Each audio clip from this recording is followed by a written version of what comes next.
He's 14 from 4. Gone wide again. Mid off. It's up and it's over the top. It's 10 from 3 balls. Sutherland the full toss. And over mid off. Mid off is up again. I think he's going to bowl a slow delivery here. Let's have a look. Straight up, takes on mid off. It's in here. And it is gone.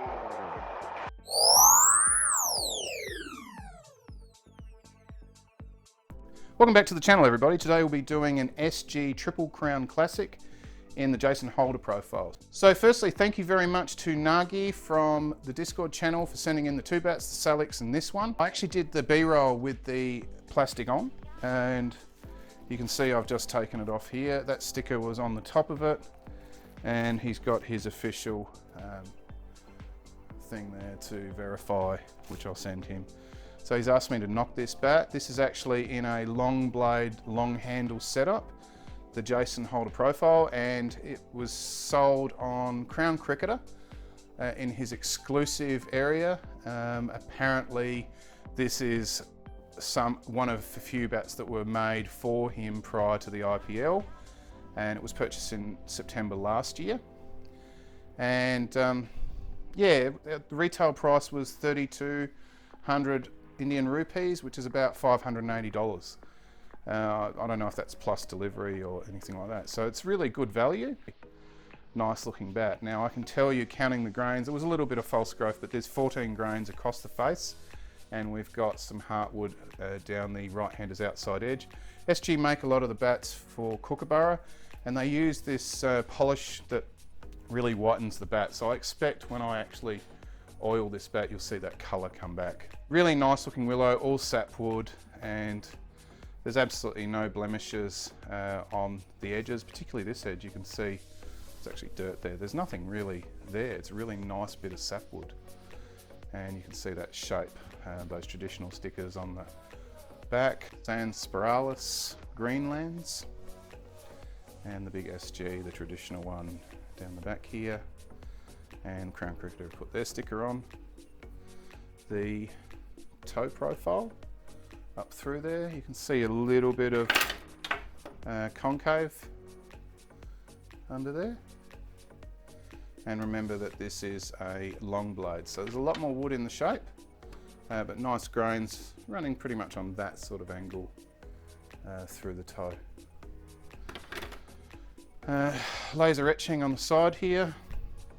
I think it's going to become a norm for a lot of manufacturers. And the handle feel is semi-oval towards oval and round at the top. Thinner sort of feel, there's a lot less, not as thick as for instance my own bats. Under the handle here you can see the big red H for holder, and in green, long blade, long handle. The binding that they use, it's much thinner, and you've got 3 cork inserts there. They do that, they've got their own grips with their own Believe Become printed on them.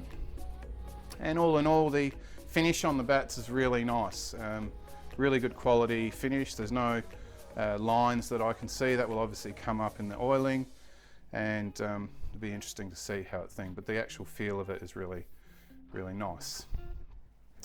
We'll put the bat through the gauge. Before we do that, let's just comment on the bow. There's a tiny little bit of bow there towards the toe, but not really a lot, if I'm honest with you. It's pretty straight.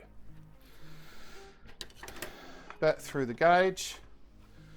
I can see immediately that it's not touching the top of the gauge, and it's not touching the sides. I think this is a bit narrow, and the camber is under 5 mil. It's more on the flatter side, which some players do like.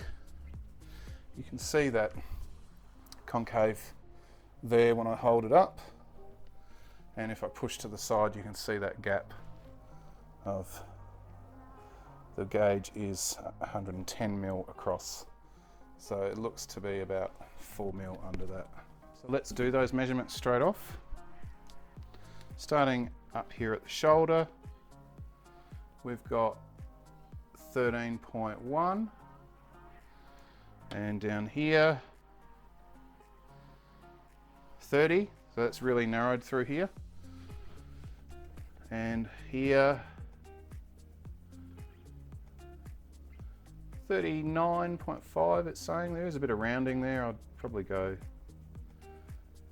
to the edge of the rounding, 38.3. That will be rounded a little bit more. And 22.8 on the toe edge, 28.4 in the middle, so big specs. I did say I thought it was narrow, and you can see there it's 106 on both sides, by the way. 106 on both sides. Yeah, this is falling apart. Why? Let's get a measurement of that spine. I will get that measurement for you on the back, since I said that it was the same. Yeah, 106. Just knock it slightly as I take it off. Get a measure there in the center, which I believe to be about there, and slightly down. And I'll measure that. 63.3. So that's that information. What does it actually feel like? Taking that out of the way. The feel of the bat in my hands, I always find long blades to just feel a little bit heavier. So it feels like a 2.9 to me, towards maybe even 2.9.5. Maybe it's just because I'm not holding it in the same spot that he would. Feels very powerful, if I could be honest with you on that. And I think, you know, you got that narrowing here and slightly narrow.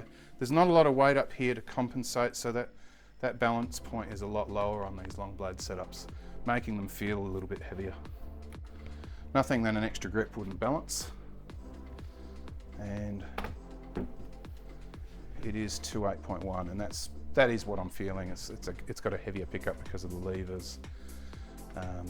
But yeah, it's a very powerful bat. So that's interesting that he would bat with such a light bat. But he probably puts a whole bunch of grips on it to make it feel 212, but pick up like a toothpick. So yeah, let's tap it up. I'm using the old mallet at the moment. And we will start at the toe, remembering this is going to be knocked in.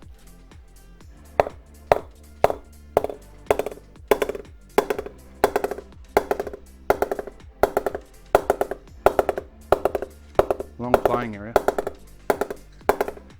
Very long playing area. Yeah, that's pretty extreme. And yeah, it's going to be interesting to see how this one turns out. Okay, welcome back. I've finished knocking the Triple Crown Classic, the Jason Holder profile. And it really didn't need a lot of work to actually start to compress. And yeah, generally I find these really soft press bats can be a bit of a pain to work on, because you're working with fairly heavy duty strong mallets, and they can cause potentially damage, which wasn't the case for this particular bat.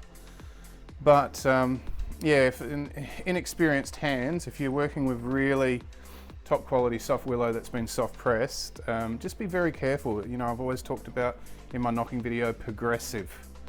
You've got to progressively increase your amount of effort and impact that you put in.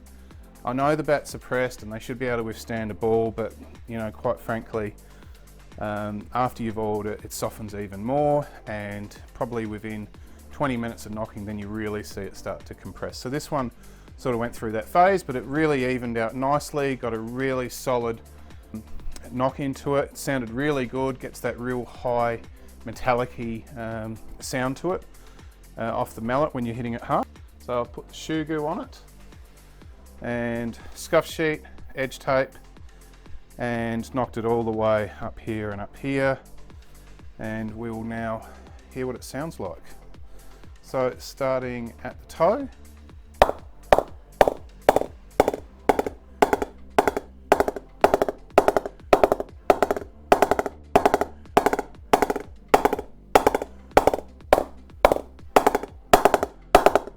Yeah, nice mid-middle. Comes up a little bit high, like you've got a bit of action up here too. And yeah, it goes everywhere. So I'm not surprised that this was probably made in a batch for Jace. For whatever reasons, it didn't end up in his hands. I don't know. You can never test the validity of these things, so I'll just say with a pinch of salt, it's a very good quality bat. It's definitely going to perform. Whether or not it was made for Jason Holder, I cannot confirm that because I wasn't there. So there you go. That is the SG Triple Classic in the Jason Holder profile. An absolute beast of a bat. And thank you very much to Nagi on the Discord server for sending that in for review. And there you go, SG.